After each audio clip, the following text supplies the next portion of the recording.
स्नानीक जुवांक उदकान स्नान दिवंक धाडलेल्या बापान जेजूची वळख दिली. तोच क्रिस्त म्हणून ताका स्पष्ट केलें.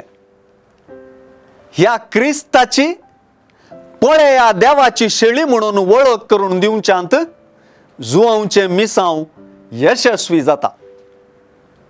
आपणा फाटल्यान आयिल्ल्यांक, आपूण खंय रावता म्हणून विचारलेल्यांक जेजू येया आनी पळया म्हणूनच उलो दिता. आनी त्या दिसा ते ताचे सांगाता रावले म्हणली उतरां सुवार्थेंतली भोव आपुरबायेची उतरां जावंक पावली.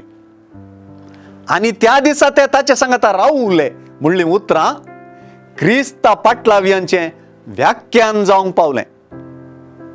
शिसांनी त्या दीस कितें पळयलें, तांणी कितें आयकलें, तांणी कितें भोगलें, कितेंय सुवार्ता विवरिना.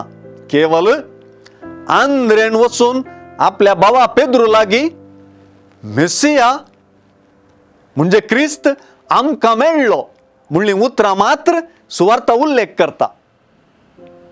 जेजू संगे रावप तो मेसिया म्हणून शिसांक स्पश्ट करून सोडता.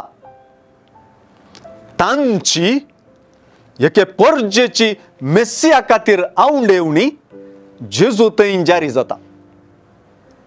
सुवांची सुवार्ता जेजू संगी विशेष भेटो आटापता.